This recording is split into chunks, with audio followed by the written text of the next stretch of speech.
October 11, 1899, a single shot across the border sends southern Africa into conflict. Boer commandos ride forth from the Transvaal and Orange Free State. British garrisons march forth from Natal and Cape. 3 brutal years of ambush, siege, and burned-over land will reshape an empire and a people. The seeds of the Second Anglo-Boer War were planted in gold and wounded pride. It was in 1886 that auriferous deposits were discovered on the Witwatersrand near Johannesburg, and it transformed the South African Republic, Transvaal. In 1894 to 95, thousands of Uitlanders, foreign workers, primarily British, flooded into the goldfields. They worked under Boer rule, but were not extended voting rights and serious political representation by President Paul Kruger and the Volksraad. Britain's High Commissioner Alfred Milner demanded reform and protection of British subjects. Kruger rejected it, threatening Boer independence at all costs. In December 1895, January 1896, the Jameson Raid, Dr. Leander Jameson's unofficial column, attempted to trigger an Uitlander uprising in Johannesburg.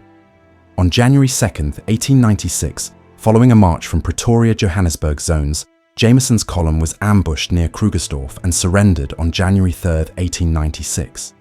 The raid was a dismal failure, humiliating to London and fueling Boer distrust of imperial intentions. Diplomacy collapsed during the 1890s. Tensions came to a head after the Bloemfontein Conference, May 1899, where Milner and Kruger met and failed. Military preparations had accelerated by October 1899. Boer burghers had been mobilised, commandos called out, and British forces reinforced in Natal and Cape Colony. On October 9-11, 1899, diplomatic deadlines expired. Kruger's government delivered an ultimatum. When British forces failed to withdraw, Boer generals opened the border campaigns. The war that followed was not merely colonial brute force. It was a conflict of industrial-era empire, guerrilla customs of horse-mounted marksmen, and novel weapons. It would begin in sieges and pitched battles, but soon devolve into something far bloodier, a war that taxed logistics, public opinion, and moral limits on both sides. War erupted on a broad front. On 11 October 1899, South African Republic, Transvaal, and Orange Free State Boer commandos attacked British-occupied border areas. Their tactic, rapid mobile columns, commandos, based on close familiarity with the veld. Generals Piet Joubert, Christian de Wet, Koos de la Rey, and André S.W. Cronje directed sieges and raids, isolating British garrisons. The Boers besieged key towns. Ladysmith, Natal, was besieged beginning 2 November 1899. Mafeking, Northwest SA, commanded by Colonel Robert Baden-Powell, would be besieged from 13 October 1899. Kimberley, Griqualand West, was besieged on 14 October 1899. Early battles such as Talana Hill, 20 October 1899, and Elandslaagte, 24 October 1899, exhibited intense cavalry and infantry fighting. British tactical errors and underestimates, however, led to more severe setbacks. Then Black Week, 10 to 17 December 1899.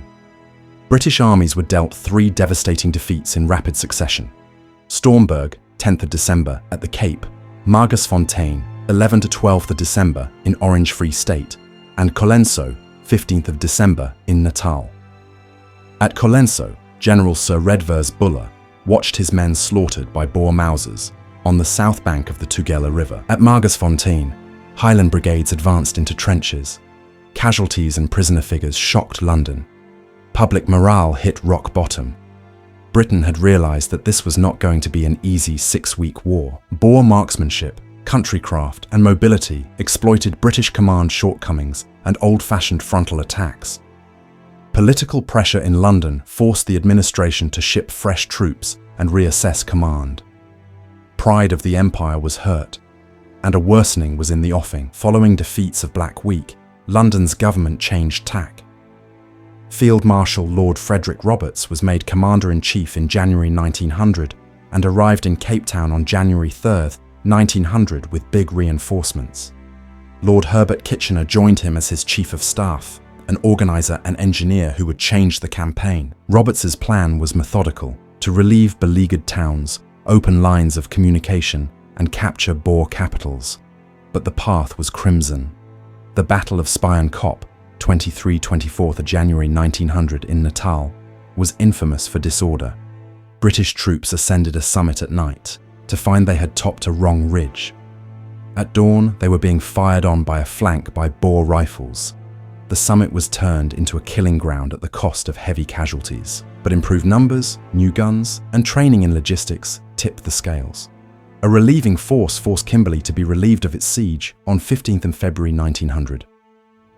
17th February 1900 saw Bloemfontein fall into Roberts' hands after march column movement through the Orange Free State.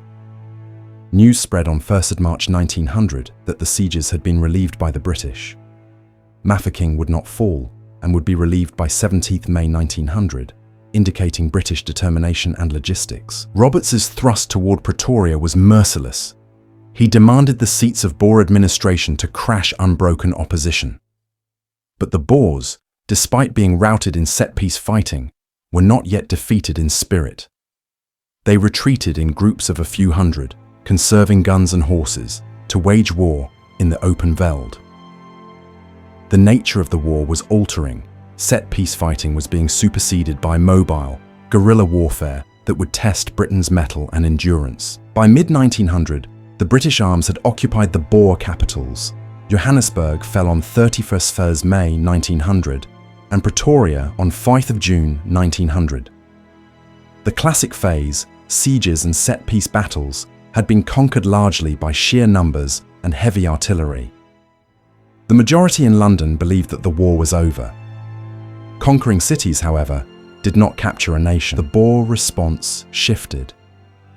Leaders like Louis Botha, Koos de la Rey, and Christian de Wet broke up their commandos into the veld, reverting to old-style guerrilla warfare, rapid raids on railroads, supply columns, and small detachments, use of local intelligence and camouflage in broken terrain, and the strategy of wearing down British political will to continue fighting. Logistics became the decisive issue.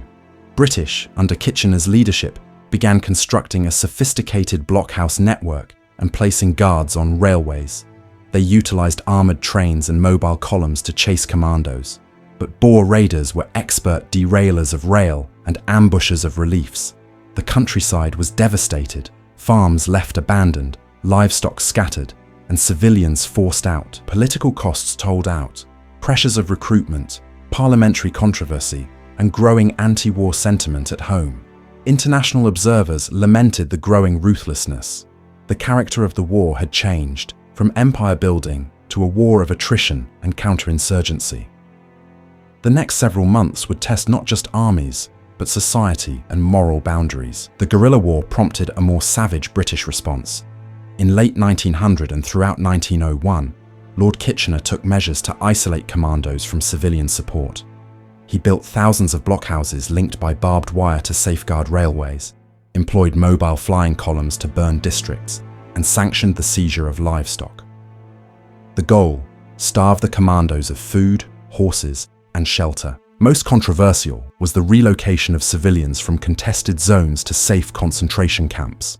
From 1900–1901, Boer families, women, children, the elderly, were rounded up and moved to camps at places like Bloemfontein, Pietermaritzburg, and Balmoral.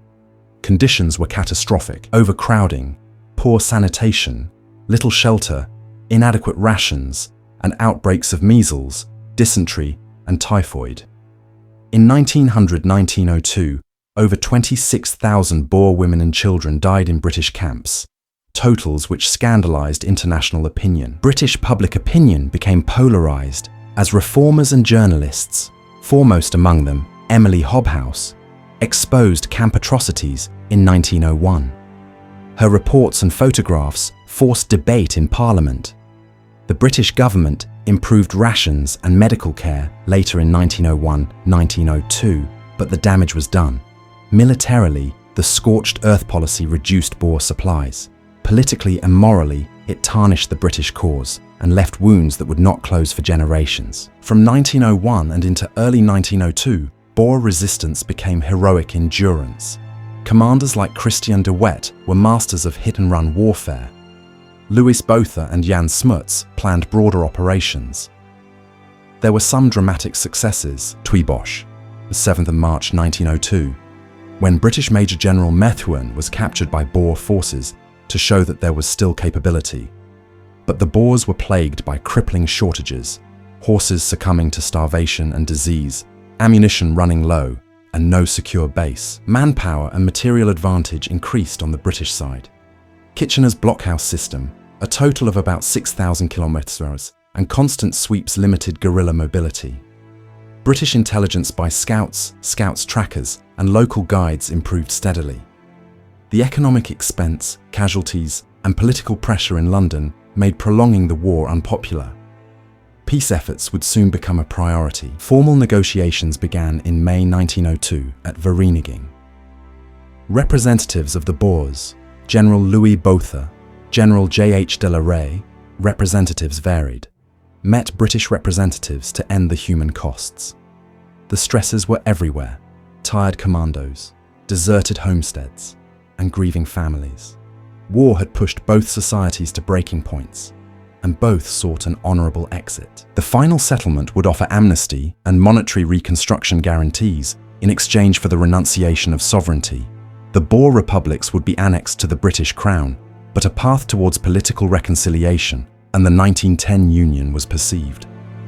The treaty would be signed at the end of the month, at immense cost. Negotiations at Vereeniging ended on 31st May 1902 with the Treaty of Vereeniging. The Boer delegates recognised British sovereignty, and the British promised amnesty for combatants, religious freedom, and pledged monetary aid for reconstruction, offers indirect grants, and eventual discussion of self-government. The immediate result was a halt to hostilities, but the more long-term legacy was uncertain. Casualties were heavy. British military deaths, battle and disease, totaled around 20,000. Boer fighter deaths were 22,000, 24,000. Records vary by counting methods, and civilian deaths, especially of women and children in internment, tens of thousands more. After the treaty, reconstruction was slow but strategically significant. The British annexed the ex-republics, established new administrations, and invested in railways and mining infrastructure. Politically, war accelerated talks of union. On 31st May 1910, the Union of South Africa united the Cape Colony, Natal, Transvaal, and Orange River Colony in a single dominion of the British Empire. The Second Anglo-Boer War was thus a watershed. Industrialised modern warfare, guerrilla insurgency, and the ethical scandal of civilian suffering. It reshaped southern Africa, stretched imperial authority, and inflicted wounds still visible in memory, landscape, and political structures.